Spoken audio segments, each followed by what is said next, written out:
Chris Griffin is just Quahog's clueless kid? Wrong! I've gone through his entire backlog of legitimate crimes, and let's just say his rap sheet is long enough to keep Joe busy for days. Starting off with the episode Trading Places. Chris and Meg Griffin take sibling bonding to a whole new level here, and by new level, I mean hijacking their dad's bike and tossing any thought of safety right out the window. So Peter contests in the competition to win a dirt bike, and he comes home to show off his new trophy. Hope you made extra. I brought a guest. What the hell? Who is this? This is my dirt bike girlfriend. Amber. I'm a dirt bike guy now. You're just a dirtbag, Peter. Chris, who, let's be honest, isn't the sharpest crayon in the box, spots Peter's newly beloved bike and has a really cool idea. There it is, Meg. What do you say we take it for a spin? Did I say really cool? I meant really bad. He somehow convinces Meg to join him for the ride of a lifetime, though. Meg, just get on. Now, let's be clear here, folks. No helmets, no licenses, just raw Chris, Meg, and Peter's precious bike. What could possibly go wrong, right? As if borrowing the bike without permission wasn't rebellious enough, Chris decides to show off his skills. And by skills, I mean attempting to launch over a fire hydrant. Check it out. I'm gonna jump that fire hydrant. Meg, of course, does her best at being the reasonable sister, but big mistake trying to explain reason to someone like Chris. Gonna wreck Dad's bike. Too late, I already narrowed my eyes. Surprise, surprise, the stunt doesn't go well. In fact, it goes exactly as you'd expect. The bike, wrecked. Chris and Meg, wrecked. It's a complete wreck. Idiot, look at what you did. You mean look what two black teenagers did when they stole Dad's bike? Now the troublesome teens stumble home, bruised and battered, and guess who's a-waiting? That's right, Peter and Lois. And well, I gotta tell you, the yelling that follows is quite something. So, you like taking dirt bikes that don't belong to you, huh? Then here, have a whole carton of cigarettes. What? Okay, but hold on, it gets even weirder. Maybe we try a little experiment. You kids switch places with your dad and me. For the next week, you'll be the parents and we'll be the kids. Seriously? Yeah, that'd be awesome. Seriously? You know, that's a whole nother story for another day. Point is, for wrecking the bike, Chris could actually face some serious charges here, like reckless driving and endangerment. I mean, he's not the only one who disregarded safety rules, but he also put himself in Meg in harm's way. So, reckless endangerment and reckless driving could easily land him in jail for 2 years and facing a fine of $5,000. And that's the first crime I'm talking about now. As we go on, it's just gonna get worse and worse. So really, like, strap in, buckle up, no pun intended. Next up, Chris wrecks Brian's work to impress a girl, or let's be real, to get a shot at touching her boobs. It's incredibly stupid, but in his mind, it is totally worth breaking the law for. It all starts in the episode You May Now Kiss the Guy, when Mayor West has a grand idea. He unveils a solid gold statue of Diggum, the Sugar Smacks frog, to honor fallen Quahog soldiers. Statue of Diggum, the Sugar Smacks frog. Yeah, what is that? I'd also like to take this opportunity to announce extreme budget cutbacks having almost nothing to do with this solid gold statue. I don't even live there, and I agree. This is a total waste of taxpayers' money. Chris, who is present at the unveiling ceremony, walks up to a girl, Alyssa, and she is just outraged over the statue. And Chris is just totally surprised that he's being spoken to. Have you ever seen such a waste of the taxpayers' money? You're talking to me. This is more exciting than that time me and my friends did mushrooms. So later he asks her out, and she invites him to her young Republicans meeting because nothing says romantic vibes like politics. What do you do at a young Republicans meeting? We help those who already have the means to help themselves. Also, we perpetuate the ideal that Jesus chose America to destroy non-believers and brown people. Meanwhile, Brian's fabulous gay cousin Jasper arrives with big news. He's marrying Ricardo. The Griffins are thrilled. Ricardo and I are getting married! Oh, that is terrific. It's about time you two settled down. Oh, you hear that, Meg? Guys can marry other guys now. So, this is awkward, but, if they can do that, that's pretty much it for you, isn't it? I mean, you might as well pack it in. Game over. Come on, Stewie, that was harsh even for you. Brian decides to offer their house as a wedding venue, and that's when Lois starts getting a bit uncomfortable with the whole arrangement. I'm not sure I'm comfortable having this wedding at the house. Lois, I don't know what the big deal is, so they're gay. Now the people of Quahog are turning up the heat on Mayor West for spending the entire town's treasury on the Diggum statue. In protest of the mayor's decision to spend the town's treasury on a gold frog. I don't like it, and I don't like the contraction 'EM. And so what does the mayor do to salvage the situation? Breaking news today when Mayor West announced he will sign a citywide ban on gay marriages next week. While controversial, it has nonetheless effectively distracted all of us from from the Diggum fiasco. Yep, he bans gay marriage to divert everyone's attention. Jasper is just heartbroken at this news, but Brian decides he's not taking this lying down. I am gonna make Mayor West change his mind. But Brian, the Bible says gay marriage is an abomination. Oh, don't give me that young Republican crap. Rallying for justice, Brian goes about gathering signatures for a petition supporting gay marriage, but then Alyssa learns of the petition and is totally against it, so she gives Chris a proposition. Chris, you've got to destroy that petition. Why? Because if you do, I'll let you touch my boobs. Is that good? Do I want that? Oh yeah, you want that. Really, young lady? Is it worth it, Chris, trashing your Jasper's wedding dreams for a little second base action? Yes! My petition! What the hell are you doing? I'm gonna get to touch right-wing boob because of this. Dude, come on! Frack it. It's not cool, dude. And this is his defense. Idiot! Now I'm gonna have to get 10,000 more signatures before tomorrow morning. What were you thinking? You don't understand, Brian. When was the last time you were even with a woman? Not one to back down, Brian stays up all night gathering another 10,000 signatures. Talk about dedication. Brian succeeds after taking the mayor hostage and Jasper gets his wedding. What was the signatures even for? In the real world, Chris would be looking at a criminal mischief charge for deliberately sabotaging Brian's hard work. But there's more. Since he destroyed the petition over Brian's cousin's sexual orientation, Chris would be slapped with a hate crime enhancement. This takes the charge up a notch to a felony, and so Chris is going to face up to 3 years behind bars and also pay a $25,000 fine. There's no argument anymore that Chris Griffin and popularity are maybe not the best of combos. When he gets a taste of it though, he will do anything to keep it. And in the episode Teacher's Pet, that meant going along with a scandalous rumor that he's dating his own mother. Yeah, you heard me. So it's the big homecoming football game at Adam West High, and Chris, bless his heart, is crowned homecoming dunce. Crowning our homecoming dunce, Chris Griffin. This is Chris Griffin's 4th win for Adam West High homecoming dunce, even though he's only a sophomore. Okay, maybe he's not the smartest dude around, but this is just a little too harsh, man. Lois, the supportive supermom, sees this and decides to step in to salvage the situation by signing up as a substitute teacher. Got an email from the school saying they're looking for a substitute teacher to replace Mr. Trampled On, and I applied, and they accepted. What? Somebody tell her this is a bad idea. If she's trying to help Chris, she's doing the exact opposite. Nothing screams more uncool in high school like having your mom as a teacher. Hey, I didn't make the rules.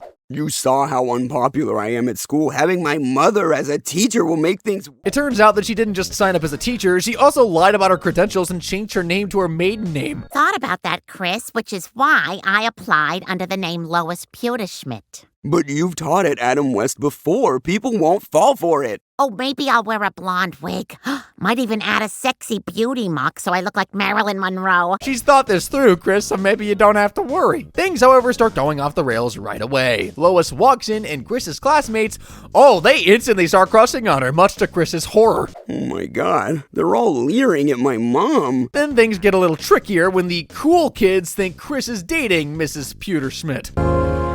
Quick, Chris, get in.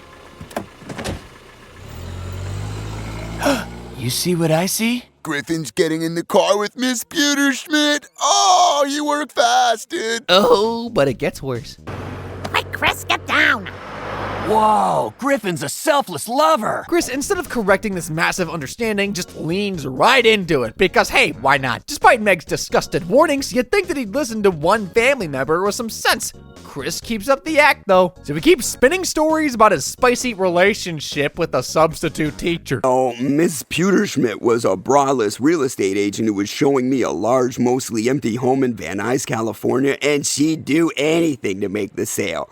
I showed her a thick wad of ones, and we were off to the races on a brown leather couch next to an empty CD tower. But then the cool kids want more than just stories. They want proof. A naked picture of Miss P, or you're a liar. A naked picture? And so, in peak Chris Griffin stupidity, he decides to deliver. Late at night, he actually sneaks into the bathroom while Lois is taking a shower, and...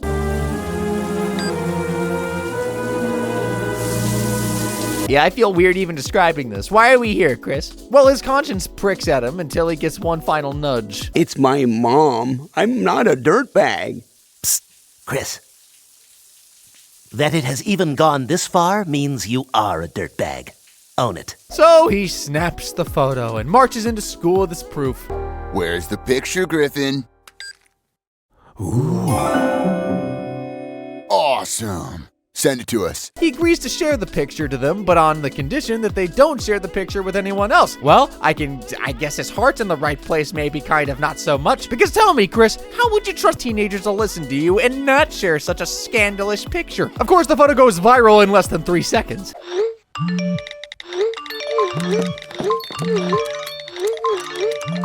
Now, Lois and Chris are dragged to the principal's office, and Lois assumes it's about her fake teaching degree, and so she decides to admit guilt. And I know what it is. I'm guilty.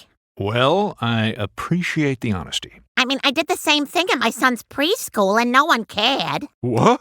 I just want to touch kids, and I have. All of them, even the girls. One boy was unhappy with his D, and I promised to help him get it up. Then it was cram, cram, cram. Oh boy, you're making things so much worse, Lois. She soon realizes what's happening and is shocked, to say the least. Lois demands that Chris come clean, and he actually starts to confess. But in a bizarre twist of motherly pride, she decides to back him up.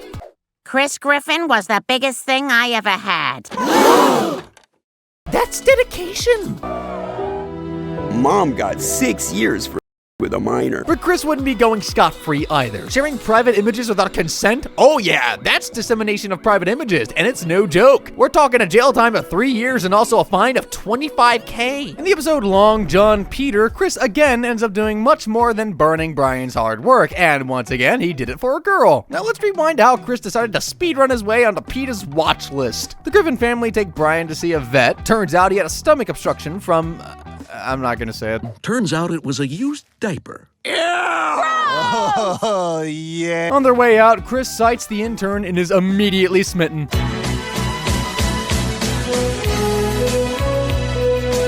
Now he can't stop thinking about her. But in order to see her again, they have to go back to the vet. Mom, can we go back to the vet and see the pretty vet assistant again? Well, I guess if Brian gets sick again. Oh, boy! Hey, Brian, look! Brian's sick! Mom, get your keys! That shockingly doesn't work, but Chris's dreams come true after Peter's parrot dies. Yeah, Peter becomes a pirate for a while and gets a parrot. Just roll with me. Chris uses the chance to ask Anna out. Actually, it's the other way around. Listen, I have to get back to work, but, would you maybe want to go out sometime? Yes! Great. Here's my number. Awesome! Somehow, Chris and Anna actually managed to have a sweet thing going. That is until Peter swoops in with some good old relationship advice. Treating her like a human being. If you want to get anywhere with a chick, you can't treat him too nice-like. Really? And Chris, bless his simple heart again, actually listens. Because somehow he thought this was solid dating advice. He goes ahead to take this advice when they're getting tickets to a movie. It's one man and one bitch that needs to do what I say. What? That's not funny, Chris. Here's your ticket. Pick that up. Chris, why are you acting like this? Pick that up and cook it into something delicious or knit it into something that's useful to me. Frickin' Peter's a dirtbag, okay? Yeah, sure, but Chris, couldn't you have known any better? And of course, breaks up with him right then and there. Are you ready to make out now? Why in the world would I want to do that after what you just said? You're obviously not the person I thought you were. I never want to see you again. I can't believe I thought you were special. Anna, wait! Oh no, what did I do? Chris is filled with remorse and misses Anna already, and when he speaks with Lois about it, Lois advises him to talk to Anna and tell her how he feels, but instead of, going over to see Anna and apologizing like a normal person, Chris decides that the best way to see her again is this. But she said she never wants to see me again. Well, I'm sure you can come up with some excuse to see her at the vet. Is there any more coffee? Anna, I'm here with my dog. He's not feeling well. You. The episode ends with Chris and Anna reconciling, while Brian, the real victim here, collapses on the floor. Anna, please, just give me another chance. Gosh, he doesn't look so good. I know, but you do. Of course, Stewie comes out of nowhere to literally kick him while he's down. Okay, somebody really needs to help me here. And yeah, it's all cute and all that he got the girl back, but let's look at the facts of the situation. Smashing Brian's face in with a chair, that ain't cute at all. It's animal cruelty and attracts hefty charges. Chris is looking at serving a jail time of 5 years and paying fines of over $25,000. Now, things get a whole different level of peak absurdity in the episode of Brian the Bachelor. Chris Griffin goes on a vandalism rampage as he takes advice from a zit. This dude really gotta find better role models, man. It all starts when Chris shows up at a breakfast and there's a pimple on his face. Good morning, Chris. Oh my God, look at the size of that pimple. You're like a circus freak. And how about a little sensitivity, Lois? Now, most people would grab some acne cream and do something about that zit. Maybe even pop it like what I do. It's not healthy. But not Chris. Instead, he names it Doug, and they're best buddies now. I don't want to get rid of my zit. I like him. He's my friend. His name is Doug. I just wish I didn't have to look at it. Well, we have to look at your anus all day. Hey, someone had to say it. Turns out the pimple can talk. You're a good pimple, Doug. Feed me! You can talk? That's right, and we're gonna raise some hell! All right, raise some hell! And just like that, Doug quickly takes over as Chris's life coach. So naturally, Lois starts to worry. I mean, her son's sitting around talking to his newfound buddy, a zit, but Peter thinks there's nothing to worry about because it's Peter Griffin. Oh, relax, Lois. What's a zit gonna do? Talk to him and tell him to sneak out of the house and cause trouble? Yeah, Peter, it does exactly that. Now light it, ring the doorbell, and run like hell! Oh, I don't know about this, Doug. Just do it! So Doug's brilliant plan is for Chris to prank the neighborhood cop, but Doug doesn't stop there, oh no! Next, he's got Chris grabbing spray paint cans and vandalizing walls.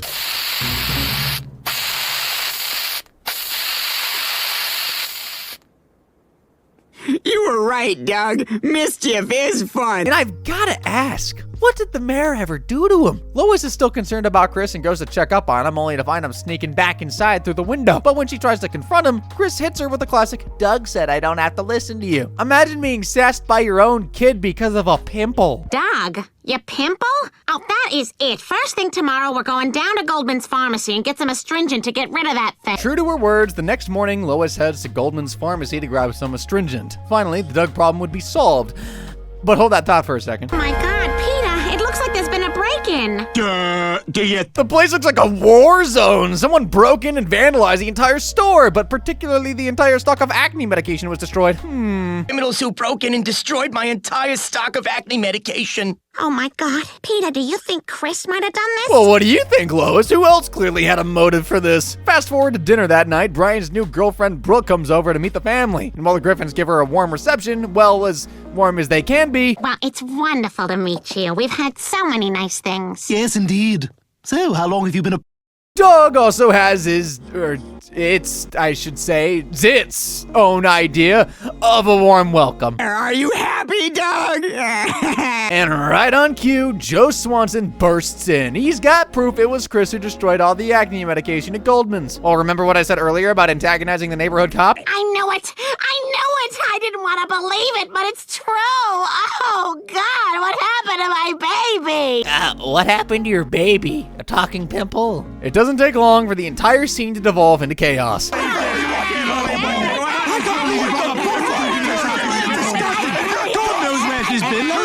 I just feel bad for Brian. Imagine your girlfriend seeing your family like this. Let's take a look at the serious trouble Chris would be in now, though. His antics with Doug would have him guilty of vandalism and destruction of property, not to mention breaking and entering, basically burglary. These are serious charges, and Chris will be facing 5 years in prison and a fine of $50,000. Okay, we know the Griffin family's beyond twisted, but what goes down in Brian's house of pain is beyond sick and twisted. Brian's head is nearly split in half, and who's responsible for this? You guessed it, Chris. So it all starts with Chris sneaking into Meg's room to read her diary.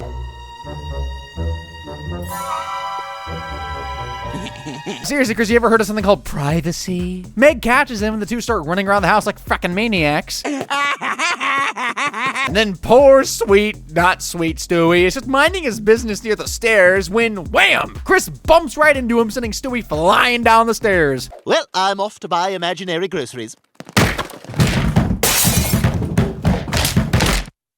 The result? Stewie ends up unconscious with a nasty head wound.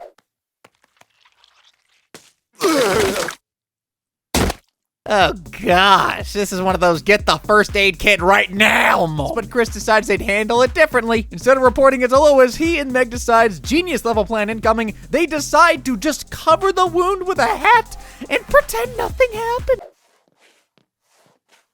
Oh, look at my little cowboy. Come on, Stewie, up in your high chair. They keep up this charade while Stewie's head wound just gets worse and worse. Maybe we should take him to the hospital. I think the maggots have evolved to the point that they've developed space travel.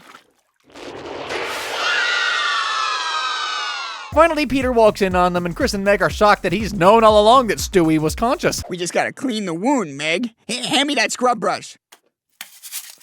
Hey, Chris. Hey, Dad. So, question. How long has Stewie been unconscious? Oh my God, Chris, he knows. Dad, I'm so sorry. We should have told somebody, but we were too scared, and I wanted to take him to the hospital, but Chris wouldn't let me. Now I'm thinking, okay, someone's finally got to take Stewie to the hospital, but nope. Peter, in true Peter Griffin fashion, decides he's going to keep the whole thing under wraps too, or hats, so to speak. Of hats, I need these by 4 o'clock. Good idea. One of those hats would have helped him at the park today. Chris, did you put a coonskin cap on Stewie? No. Why? They look like little robbers. Like, what level of twisted is this family on? This is just sick. Stewie's been unconscious for several days now, and the head wound has only gotten way worse till it begins to stink. Smell. Okay, I don't care what you say. He's really hurt, and I'm gonna do what I should have done in the first place. I'm taking him to the hospital. No. I got one last plan, Meg. And what's Peter's last resort? He sees Lois pulling out of the driveway, and wait, he actually throws Stewie behind her rear tire to make it look like she's run him over. Oh my God! All right, at this point, I'm ready to call the cops myself. But just when you think it couldn't get any worse, Lois, instead of freaking out, starts brainstorming on how to frame someone else's family's hopeless. We have to cover this up. Yeah, but what? Let's put a hat on him to cover the wound, and then let's get some makeup and draw eyeballs on his eyelids and find a way to pin this on someone else. I mean, seriously, what is wrong with this family? But I suppose nothing cements a marriage quite like seeing your wife think the same twisted thoughts. I love you so much right now. Let's go to the hospital. Now, everyone here definitely deserves some serious jail time, but we're just focusing on Chris today. Since he literally kicked off this whole mess, he'd be looking at some seriously hefty charges. For starters, assault for kicking Stewie down the stairs, and then child endangerment for refusing to get him help.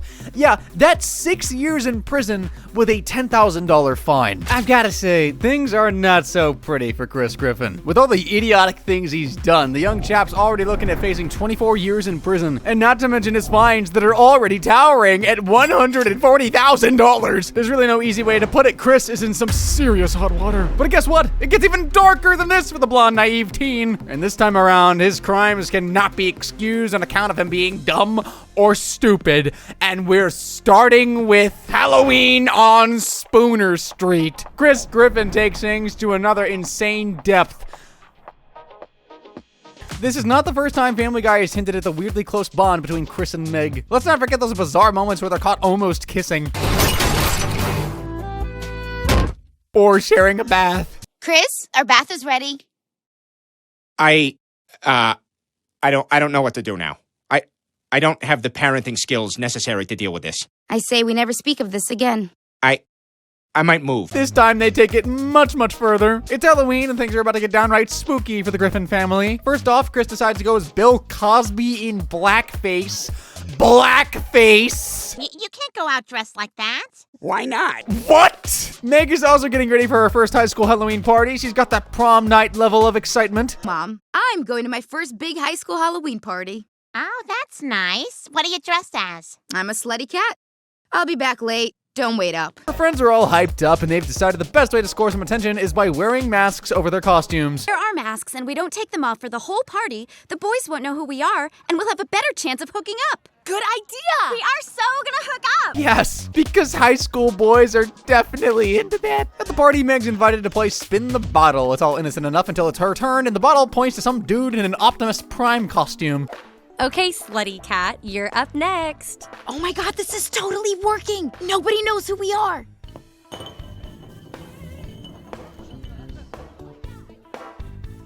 All right, slutty cat and Optimus Prime, into the closet.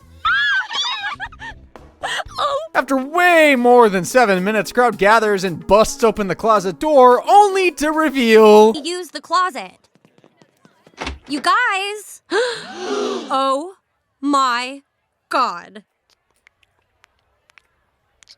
Chris. Her brother. Seriously, Family Guy? What do you think this is, Game of Thrones? How do you end up locking lips with your own sibling? Trying to grab some boo! From your sister! I didn't know it was you! Well, who did you think it was? In Chris's defense, maybe the mask threw him off. Optimus Prime, Meg, Megatron. There's a joke somewhere in there, I just can't find it. But still, even for Family Guy, this is weird. Other than this being incredibly cringeworthy, Chris would be in big trouble. If you didn't know, is a serious criminal offense in most states. Penalties vary, but if GoHog operates under any typical state law, Chris could be looking at hefty fines or even an actual prison sentence. He'd be facing up to 10 years behind bars and a $10,000 fine. In The Heartbreak Dog, Chris is back at it, this time targeting the elderly. That's right, he's stooped to a new level. It all begins with Meg getting stuck with a community service project at a local nursing home, and that doesn't sound too bad. I mean, it's a chance to help out the elderly, do something nice, do something good with your life. Good? No. Turns out seniors can actually be a little mean, go figure. And between you and me, that ugly little Meg, she certainly has a boy's body odor. Well, these seniors definitely picked the wrong girl to mess with. Meg isn't exactly known for her warmth and compassion, so when she spots a brute in one of the seniors' drawers, she decides to pay her back in her own coin. Or jewelry, in this case.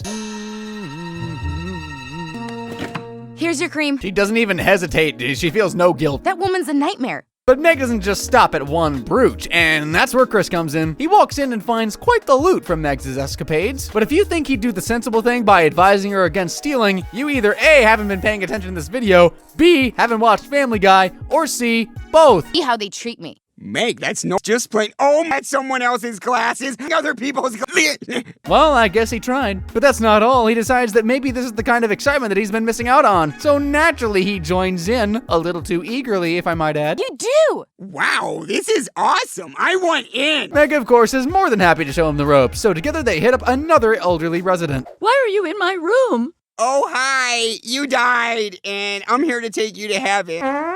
Hurry, take everything. And be quick. And with that, they ransack the place. Jewelry, watches, even a few set of dentures, basically anything that they can get their mutts on. After the successful looting, they're living the high life, surrounded by shiny stuff, feeling like criminal geniuses. Boy, it's just so comforting to be here, so memories. As if stealing isn't already a low on its own, they stole from the elderly with no conscience. Oh, wait, no, actually, never mind. They're starting to regret their actions. What are we doing? I feel awful. We need to give everything back.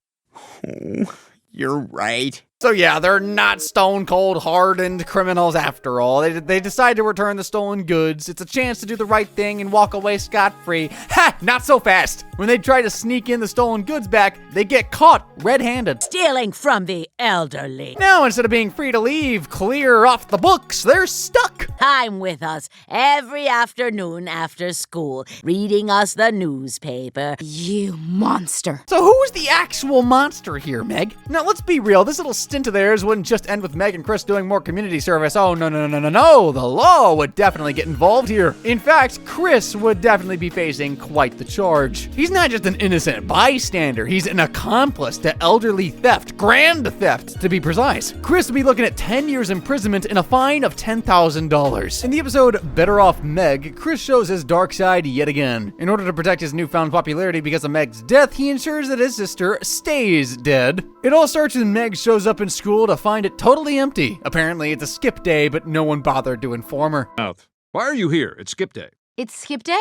Nobody told me. She's unpopular and unattractive. She heads back home, but her family isn't there either. Mom? Dad? It's a bit weird, but it gets even weirder. When she calls her parents, they believe she's an impersonator because apparently they're already out together with the real Meg. Oh, Mom, where are you guys? who is this? It's Meg.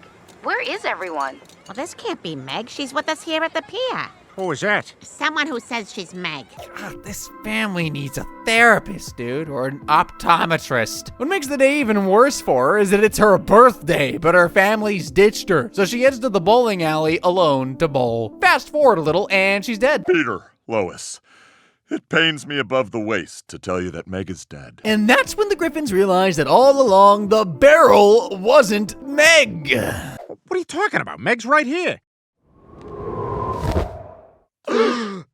You know, it's weird that didn't happen on the pier all day. Or when we rented that convertible. It turns out Meg isn't actually dead, but a mishap at the bowling alley with her ID leads everyone to think that she's been mistaken for a car crash victim. Driver's license at the scene.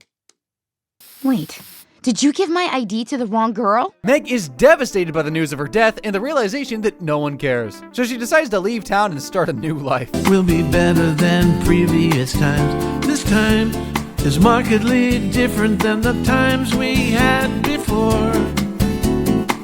But over at the Griffin house, the family mourns over the death of Meg. Miss you, Meg. Stop it, Brian. Stop your crying. Stop it. Please stop. Stop. Stop it. Stop crying. Stop crying.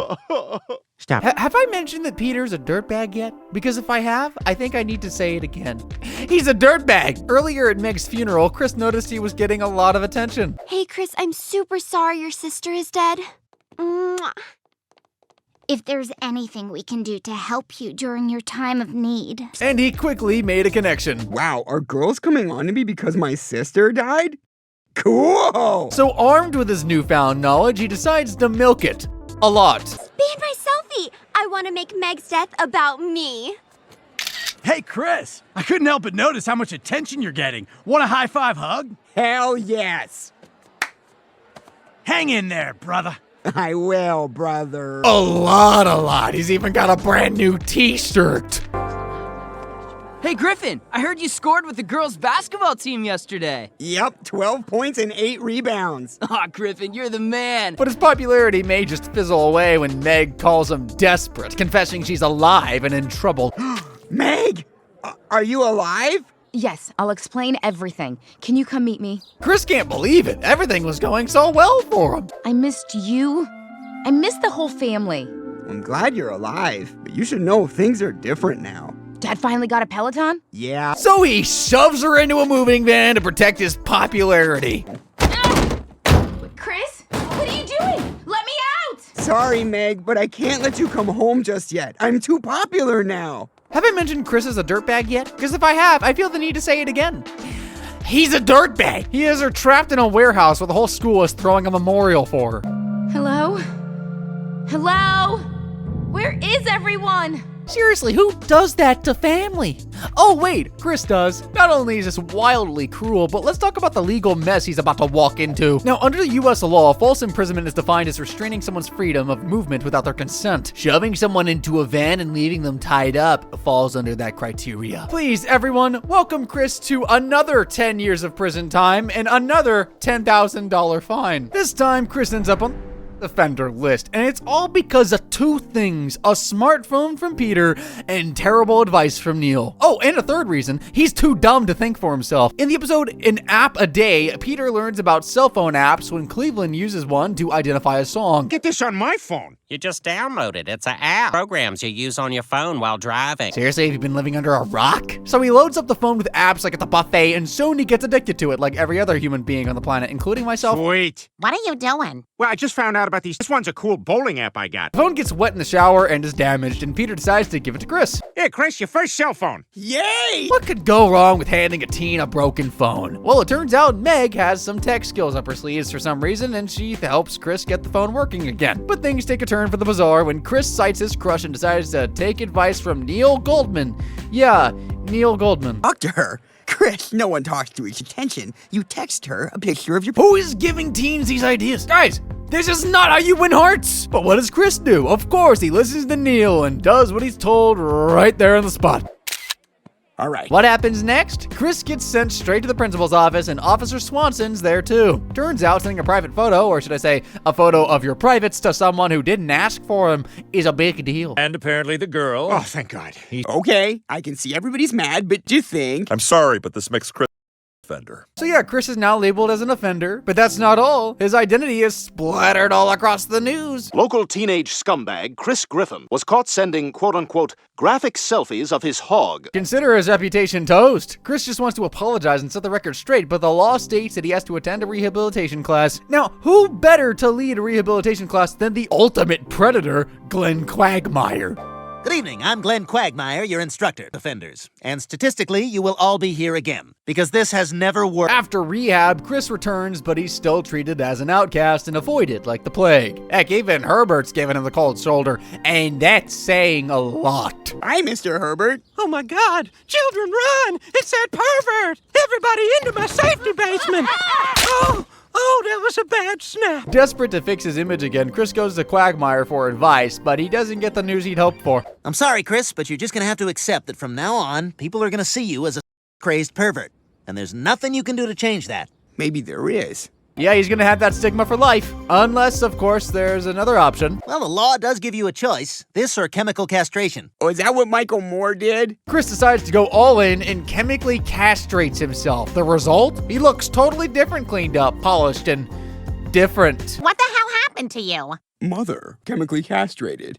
Why the hell would you do that? Reason to be afraid of me or think I'm a pervert. Was this really a better option? Peter and Lois are stunned. They want him to stop the pills, return to normal, but hold on for a sec. I have celebratory news. Longer devoting to onanism. That's special. To redirect that energy into my studies. In fact, in biology. Chris, that's great. Chris starts thriving, and Peter and Lois have a change of heart. Maybe there's a silver lining to this fiasco. He does seem sharper. Who knew the secret to success was no urges? With his libido on shutdown, Chris is becoming the school's next big thing. The former dumb kid is now acing his classes, tutoring others, and wait for it, he actually ends up impressing Marcy. That was really something. Marcy?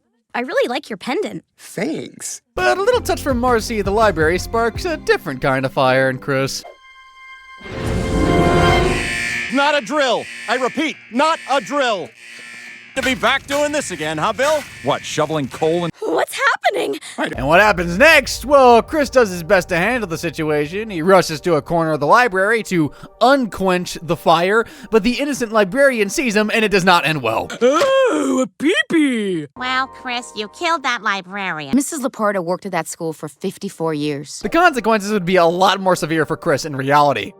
Harassment and indecent exposure, he'd likely get 6 months in jail and a $2,000 fine. But for distribution of CP, that is a major offense and attracts 10 years behind bars and a fine of $25,000. So altogether, the dude's looking at 10 years in total, plus 6 months in jail, and fines totaling $27K. In the episode Secondhand Spoke, Chris again does a despicable thing to his family member just to remain popular. This time, it's Stewie, again, who gets it. The episode opens with Brian dropping Chris off at school, and Chris walks into school, but he's confronted by bullies immediately. Badass. Your boobs are bigger than your sister's. Oh, yeah? Well, you have a sister as well. That's your comeback? I gotta say, Chris made it too easy for them with that sloppy comeback. But then Stewie sees this, and unlike everyone else, he actually feels sorry for Chris. Oh my God, poor Chris. He's a social outcast like Scarface. Stewie decides to help Chris out. When it comes to quick-witted insults that'll destroy your esteem, you can never go wrong with having Stewie as your tutor. What'd you say if I said, hey there, shorty? I'd say have another donut, you albino gorilla. Oh, yeah? Well, you have a sister as well. No, Stewie, I can never come up with stuff like you do. So to get Chris to effectively insult the bullies, Stewie comes up with a genius idea. He'll coach him in real time. Here, put me on your back and repeat what I say. And boom, it works. Okay, now say... I heard you were born out of your mom's butt. I heard that from your mom while I was doing her. You're a butt baby, that's why you've got moles all over your chest. Leftover birth duke. Okay, he's got to work on the delivery a bit, but you know, he soon gets the hang of it. The bullies back off and Chris is feeling on top of the world now. The young chap is popular again, and he even gets nominated for class president. Nominate Chris Griffin! But here's where things fall from grace. Stewie thinks his job is done, and perhaps it's time for Chris to strike out on his own. The good news is, I've taught you everything you need to know to fend for yourself. So from now on, you can go to school without me. But Chris doesn't want to jeopardize his popularity. So he does the unthinkable. What are you doing? You're coming to school with me whether you like it or not. Let me out! Kidnapping your own baby brother? Come on, man. The bar is already on the floor. How did you go beneath the dirt? Stewie is then forced to stay in Chris's backpack without food or water, churning out insults and comebacks for who knows how many days. Day 5 of my imprisonment inside Chris's backpack. Feces and the buildup thereof continues to be my #1 problem. And when Stewie tries escaping, he only makes it so far. must escape.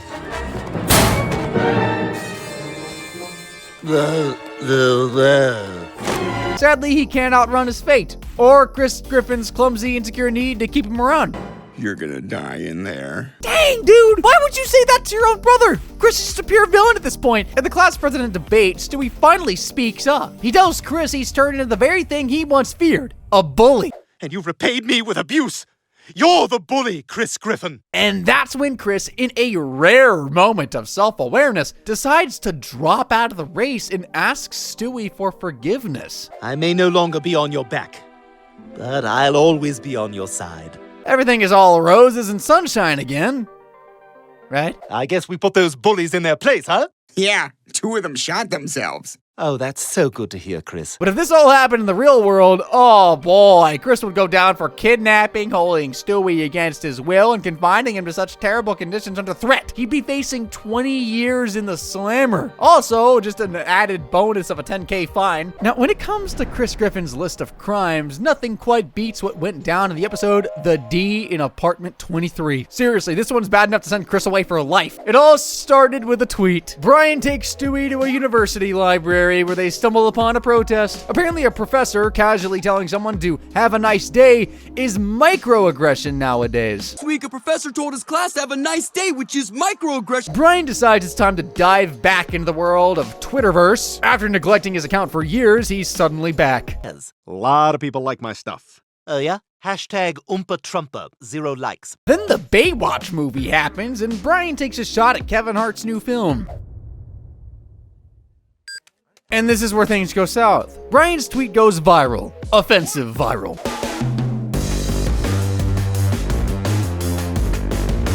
Next thing you know, an angry mob is waiting for him outside the theater. Everything goes haywire because of the tweet, and now the Griffin family is branded as social outcasts. Kurt, come on, it's me, Lunchtime Lois. Gil, no. I told you about Brian. I told you. But the hurt has been RT. But here's where the real chaos begins. You see, Chris and Meg, just minding their own business at this point in a cafeteria, are confronted by a mob of students who want to take out their frustration on the Griffin siblings. Your dog wrote an insensitive tweet. It was just a joke. There's no such thing as jokes anymore. But Chris ain't having it. He takes a stand. Meg, we're eating here. I'd like to see you try. And that's where everything goes from 0 to 100 like that. A full-blown violent brawl breaks out. Picture this, a literal bloodbath. Meg and Chris might have been outnumbered, but they sure make a killer team, quite literally.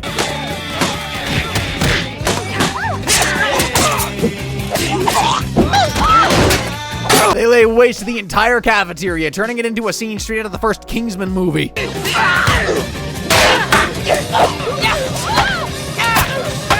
Dude, it's chaotic, it's brutal, it's a total mess. By the time the dust settles, bodies are mangled, battered, bloody. Chris, with all the exasperation in the world, goes, "It was a joke."